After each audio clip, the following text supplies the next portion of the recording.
नमस्ते, अभिवादन आपका इनोसेंट इन्वेस्टर के इस नए वीडियो में आपके लिए डिस्क्लेमर। उसके बाद बात करेंगे फ्यूचर ग्रुप स्टॉक्स की। बढ़िया मोमेंटम आया, नीचे के लेवल से बढ़िया बाइंग आ गई और ये बाइंग वॉल्यूम के साथ आई है, इसलिए हमको पॉजिटिव संकेत भी मिल रहे हैं। 2 दिन पहले जब नेगेटिव न्यूज़ आई थी डील को लेकर, जब स्टे आया था, तो मैंने आपसे कहा था यहाँ पर पैनिक तो क्रिएट होगा, लेकिन आपको घबराने की ज़रूरत नहीं है। बहुत ज़्यादा दिन लोअर सर्किट नहीं लगने वाले, मतलब कुछ ऐसा बुरा नहीं हो गया है स्टॉक के साथ, क्योंकि आपके स्टॉक में वैल्यू है और उसी वैल्यू के लिए स्टॉक मार्केट मरा जाता है। ठीक, और इसी वैल्यू के लिए तो अमेज़ॉन भी मर रहा है ना। अमेज़ॉन क्यों पीछे पड़ा हुआ है और रिलायंस क्यों पीछे पड़ा हुआ है, इन सब चीज़ों को आप जब समझोगे तो आपको पता चलेगा कि एग्जैक्टली स्टॉक की वैल्यू है, इसीलिए सब खरीदना चाहते हैं, चाहे वो अमेज़ॉन हो इतना बड़ा जायंट, चाहे वो रिलायंस हो भारत का जायंट। आई होप आप बात को समझ रहे होगे। तो यहाँ पर आपको उस लेवल की अब पैनिक नहीं करना चाहिए जो लेवल का पैनिक यहाँ पर था, क्योंकि यहाँ पर जानबूझकर आपको फंसाया जा रहा था और यहाँ पर आपको जानबूझ के नहीं फंसाया जा रहा है। यहाँ पर न्यूज़ चल रही है, उसका रिएक्शन आप देखते हो। जी हाँ, न्यूज़ चल रही है, उसका रिएक्शन आप देखते हो। फ़ोन आ गया था उसके लिए सॉरी। चलिए आगे बढ़ते हैं, कुछ बहुत इंपॉर्टेंट बात आपसे करनी थी। एक आर्टिकल मैं पढ़ रहा था और सोचा कि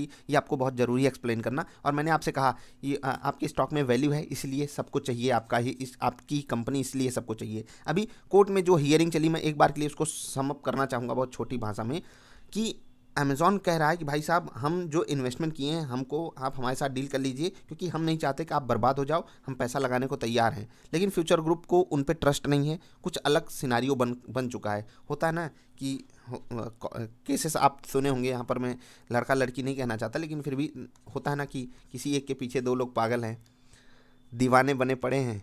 अब ये जिनको पसंद करना चाहते हैं, इनको ये भी पसंद है, इनको ये भी पसंद है, लेकिन ये तीसरा भी आ गया है, इनको ये भी पसंद है, लेकिन इनको ये पहले पसंद थे, अभी नहीं पसंद है। आई होप आप बात को समझ रहे होगे।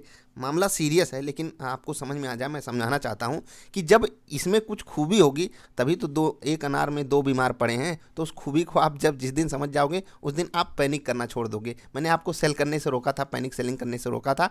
खैर, ये डिस्कशन हो गया। अमेज़ॉन कह रहा है कि हम भाई साहब पैसा लगाना चाहते हैं, फ्यूचर ग्रुप के अपने नखड़े हैं। और मैंने जैसे कि पिछली बार वीडियो में कहा था कि बियानी साहब ने जो किया है वो सच में बुरा है, क्योंकि सेबी उनको बैन कर रही है। खैर, किशोर बियानी साहब या फ्यूचर रिटेल आकर हमसे कह रहा है कि ये जो डील हो रही है इसमें कोई इम्पैक्ट इसका नहीं पड़ेगा। चलिए, ये बहुत ही पॉजिटिव न्यूज़ है और इसी कारण स्टॉक में जंप आया है। लेकिन जो आपके साथ मैं डेटा शेयर करना चाहता हूँ, बिजनेस टुडे के माध्यम से ये डेटा आपके सामने मैं ला रहा हूँ, उनको पूरा आभार। यहाँ पर मैं पढ़ रहा हूँ, आपको समझा भी दूंगा। As Future Group chairman Kishore Biyani fights a messy legal battle with mighty Amazon, his flagship company Future Retail is struggling to survive. उनकी कंपनी सर्वाइव करने के लिए स्ट्रगल कर रही है। अगर आपको बिग बाजार में या फिर इजी डे स्टोर में, अपने आसपास जो स्टोर्स आपके दिखते हैं आपके आसपास, अगर वो वेल स्टॉक्ड दिखते हैं, तो उसके पीछे एक कंपनी का हाथ है, वो है जियो मार्ट, या फिर आप कह सकते हो रिलायंस रिटेल। और रिलायंस रिटेल इनडायरेक्ट वे में फ्यूचर ग्रुप की बहुत ही तगड़े से मदद कर रही है। बिग बाजार चल रहा है या फिर ये जो स्टोर्स चल रहे हैं, वहाँ पर सीधी बात हमको कही जा रही है कि over 50% of the food and grocery merchandise at the Future Retail stores are being supplied by Jio Mart. सोच कर देखिए, 50% हेल्प अभी से ही चालू है जियो मार्ट की, रिलायंस रिटेल की। तो आप सोच सकते हो कि डील किसके साथ होने जा रही है। और अगर अमेज़ॉन के साथ कुछ मामला फंसता भी है तो उसको पैसे से सलटाया जाएगा, वो अलग केस में जाएगा। यहाँ पर मैं ये जो बातें कह रहा हूँ, आप लोग घबरा जाते हो। एक चीज़ समझिएगा कि डील हो ना हो, आपके स्टॉक में वैल्यू है और स्टॉक मार्केट में वैल्यू की ही पूजा होती है, इसको आप ध्यान में रखिएगा। वैल्यू जहाँ नहीं थी वहाँ पर भी आपको इन्फॉर्म किया था, वैल्यू जहाँ पर है वहाँ पर भी आपको इन्फॉर्म कर रहा हूँ। ये मैं नहीं कह रहा हूँ कि स्टॉक का प्राइस गिरेगा नीचे नहीं, या फिर ऊपर नहीं जाएगा, कहीं भी जाए। अगर आप बड़ा रिस्क लेने वाले हो तो आपको वो रिस्क, मतलब होता है ना, उसका एडवांटेज भी मिलेगा। जैसे कि जो लोग भी ये अपॉर्चुनिटी ग्रैब करने की कोशिश किए होंगे कि हमने कहा है कि भाई साहब भयंकर गिरावट नहीं आएगी, वो नीचे बाइंग अपॉर्चुनिटी ढूंढेंगे ही ढूंढेंगे। और जिनको सिर्फ हाइप में बाइंग करनी होती है, पैनिक में सेलिंग करनी होती है, वो तो हर जगह अपना जलाते ही रहेंगे, उनको कोई फ़र्क नहीं पड़ने वाला। कितना भी समझा दिया जाए, टेढ़े के टेढ़े ही रहेंगे।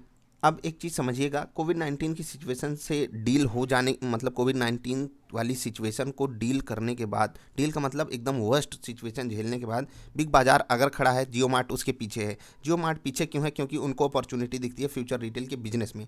अब फ्यूचर रिटेल इसीलिए इनके साथ नहीं, मतलब होना चाहता है, क्योंकि उनको पहले से ही सपोर्ट मिल रहा है। और जब आपकी कोई मदद कर रहा होता है, इवन टफ टाइम्स में भी, आप देख रहे होगे पिछले 2-3 महीनों से ये खबर चल रही है कि इनडायरेक्ट वे में रिलायंस मदद कर रहा है, तो इसीलिए फ्यूचर रिटेल इनके साथ जाना चाहता है, क्योंकि उनके एक्सपीरियंसेस अमेजॉन के साथ अच्छे नहीं हैं। वही है ना कि इस वाले बंदे के साथ इनका एक्सपीरियंस अच्छा नहीं था, तो ये मोहतरमा क्या कि हम इनके साथ जाएंगे। भले वो पहले उनके साथ जो भी था, प्यार मोहब्बत जो भी थी इनके साथ थी, चीज़ें आप समझो कि वक्त आने पर सब कुछ बदल जाता है। अमेजॉन को पता होना चाहिए बेवफा तेरा मासूम चेहरा भूल जाने के काबिल नहीं है, लेकिन ट्रूथ एक्सेप्ट कीजिए और आगे बढ़िए। तो फ्यूचर रिटेल स्टॉक्स में आज अच्छी न्यूज़ है आप लोगों के लिए, इसीलिए हम शेयर कर रहे हैं ये डेटा। और जैसा कि मैंने बताया था, आपको पैनिक सेलिंग नहीं करनी है। यहाँ पर कुछ बहुत बड़े अपर सर्किट्स नहीं लगेंगे, लोअर सर्किट्स नहीं लगेंगे। नीचे से जो बाइंग आई है वो बिल्कुल इसी खबर के चलते हुए आई है कि सुरबियानी साहब के ऊपर जो सेबी ने जुर्माना लगाया था उसको लेकर एक और नेगेटिव सेंटीमेंट बन गया था, और जो बाइंग आई है वो विथ बिग वॉल्यूम्स आई है। इसका मतलब क्या है कि वहाँ पर